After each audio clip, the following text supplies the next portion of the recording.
अस्सलाम वालेकुम दोस्तों, मैं हूं शाहिद हुसैन। उम्मीद करता हूं आप सब खैरियत से होंगे। मेरा यूट्यूब चैनल और फेसबुक पेज देख रहे हैं। अगर अब तक मेरा यूट्यूब चैनल सब्सक्राइब नहीं किया और फेसबुक पेज शाहिद हुसैन के नाम से अगर आपने फॉलो नहीं किया तो उसको ज़रूर लाइक या फॉलो कीजिए ताकि आने वाली नई वीडियोज़ आप तक वक्त पर पहुँचती रहें। जनाब, आज जो इस्तेहकाम पाकिस्तान पार्टी का बाकायदा तौर पर ऐलान कर दिया गया है।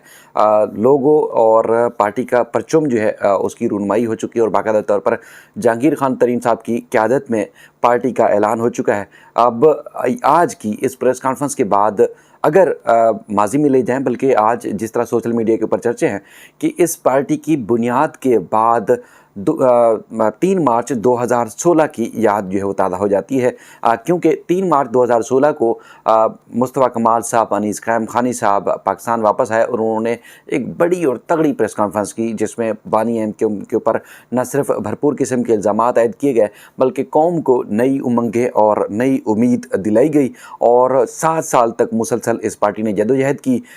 इंतखाबात में और हर किस्म के प्लेटफार्म पर खुली आज़ादी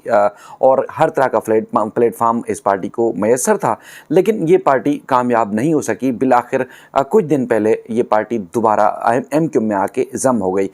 यानी कि अल्ताफ़ हुसैन साहब भी एतराज़ करते हैं, बल्कि शदीद तनकीद करते हैं कि एमक्यूएम को दफन करने वाले खुद एमक्यूएम में आके दफन हो गए। कहने का मकसद ये है कि जिस नाम से जिसकी पार्टी है या जिसके साथ जिन लोगों ने जो है वो सियासी जद्दोजहद का आगाज़ किया और जिस नाम से जद्दोजहद का आगाज़ किया, तो इससे ये तासुर मिलता है। ये बात करने का मकसद भी है मुस्तफ़ा कमाल या अनीस क़याम खानी या एमक्यूएम के ऊपर तनकीद नहीं है आज की इस बात को लेके, लेकिन इससे तासुर ये मिलता है कि जिसकी पार्टी, जिसका नाम, जिसका काम शायद उसी को साजे, अवाम ने पहले ही साबित किया। अब उसी चीज़ को लेके इस्तेहकाम पाकिस्तान पार्टी का जिस तरह क़याम अमल में आया है, तो ना सिर्फ जो रहनुमा थे उनके चेहरे बुझे हुए थे, बल्कि किसी का जो है वो जवाब भी नहीं था किसी के पास कि अगर कोई सहाफ़ी सवाल करता या कोई उनसे बात करे। तो इल्ज़ामात दर इल्ज़ामात तो अपनी जगह पर, लेकिन पार्टी के रहनुमाओं के पास जिन्होंने बड़े पैमाने पर कहा जाता है जी उन्होंने जो है वो पाकिस्तान की खुशहाली, तामीर व तरक्की और बड़े अज़म का इजहार तो ज़रूर किया है और बड़े बड़े प्लेटफार्म जो है उनको मैसर है। यानी कि कुछ अरसे तक जियो टेलीविज़न या बड़े बड़े टीवी चैनल्स और सहाफ़ी जो है चीनी चोर और इस तरह के जो इल्ज़ामात फवाद चौधरी के ऊपर, फिरदौस आशिक ऐवान के ऊपर, इमरान इस्माइल अली ज़ैदी के ऊपर और इसके अलावा अलीम खान के ऊपर या जहांगीर खान तरीन या दीगर जितने भी बड़े नामी ग्रामी सियासतदान जो कि उस वक्त इमरान खान के साथ मौजूद थे, उनके ऊपर ये इल्ज़ाम आयद करते थे आयद। लेकिन उसके बाद फिर जब से नई पार्टी का अमली तौर पर जो है वजूद में आना शुरू हुआ और इजलास, मीटिंग्स और बैठक शुरू हुई, तो उसके बाद फिर आपने देखा कि तमाम टीवी चैनल्स ने उनके ऊपर उस किस्म के इल्ज़ामात जो है वो आयद करना छोड़ दिए जो इमरान खान के साथ जब ये मौजूद थे उस वक्त इनके ऊपर इस किस्म के इल्ज़ामात आयद होते थे। तो अब बहुत सारे लोग जो है वो तबसरे तज़िये कर रहे हैं और ना सिर्फ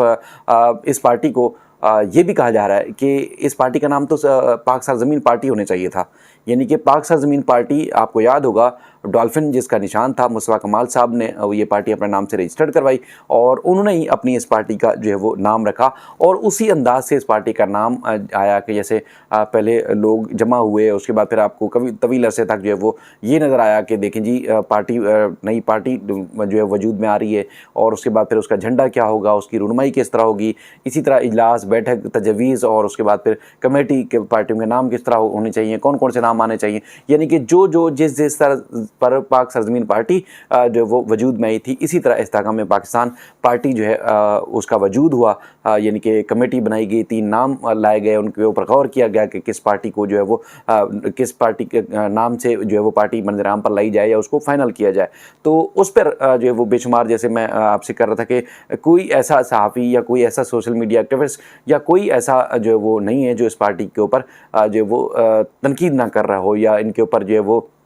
जुमले ना कस रहा हो। यानी कि कुछ लोगों का ये कहना है कि देखें जी 100 लोग तो इस पार्टी में आ चुके हैं और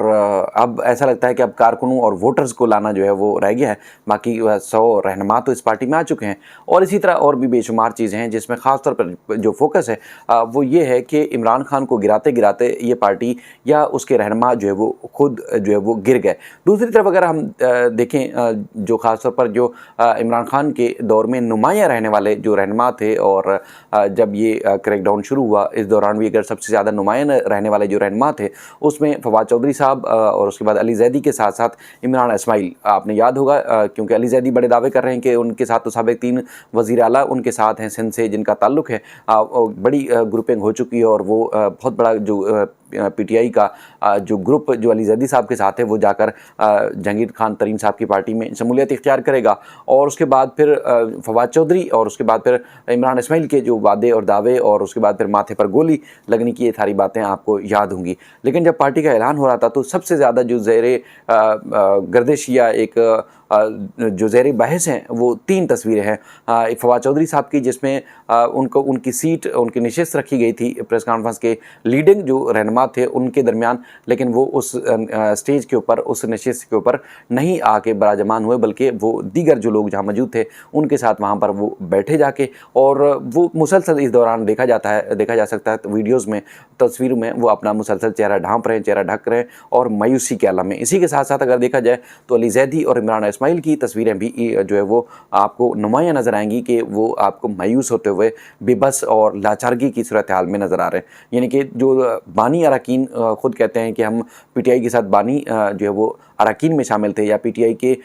उन अरकान में शामिल थे जिन्होंने पीटीआई की बुनियाद रखी और सियासी कदकाठ और उसके बाद फिर पीटीआई में उन्होंने अपनी सियासत की आके आँख खोली, आज वो बेबस और मायूस नज़र आए। लेकिन जो सवाल पैदा होता है कि क्या इमरान खान के बगैर ये पार्टी जो है वो फल फूल सकती है या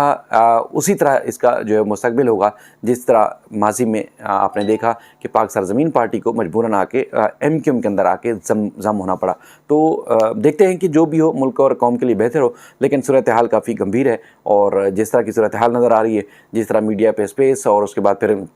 प्लेटफॉर्म नज़र आ रहे हैं, उससे तो लग रहा है कि पार्टी को चांस तो बहुत ज़्यादा मिलेगा। लेकिन आवाम क्या वाकई ही जो है वो इमरान खान के अलावा इस पार्टी को सपोर्ट करेगी या नहीं करेगी? क्योंकि इमरान खान के जब उनको बताया गया तो वो बड़े कहके लगा रहे थे कि ऐसा मुमकिन ही नहीं है। यानी कि जब उनको बताया गया कि इस पार्टी से एक पार्टी वजूद में आ रही है जिसमें आपकी पार्टी से तोड़े हुए लोग जो है उसमें शामिल हो रहे हैं, तो उन्होंने ज़ोरदार एक कहका लगाया। इसी के साथ साथ आज़ाद कश्मीर में आज ज़िमनी इंतखाबात हो रहे तो वहाँ पर नून लीग ने बाकायदा तौर पर एक बार फिर पीपल्स पार्टी के ऊपर जो वो धांधली का इल्ज़ाम आयद कर दिया है, जिसमें उन्होंने मुख्तलिफ वीडियोज़, तस्वीरें और बैलेट पेपर उन्होंने शेयर किए हैं जिसमें उन्होंने इल्ज़ाम आयद किया है कि जो पीपल्स पार्टी है वो धांधली कर रही है। और दूसरी तरफ रद्द-ए-अमल जो आया है वो ये रद्द-ए-अमल है कि आपको आवाम की राय तस्लीम करनी है। इस किस्म की राय के कोई धांधली से जीत के आया तो इस राय से गुरेज करना चाहिए। दोनों पक्की और मजबूत इत्तेहादी हैं। अब देखना ये है कि अब पीटीआई और MQM से टूटने वाली जमातों का मज़ीद क्या सूरत हाल होता है, क्या हाल बनता है, वो आने वाले वीडियोज़ में इंशाल्लाह आपको नज़र भी आता रहेगा और हम कोशिश करेंगे आप तक पहुँचाते रहें। अपना ख्याल रखिएगा। अल्लाह हाफ़िज़।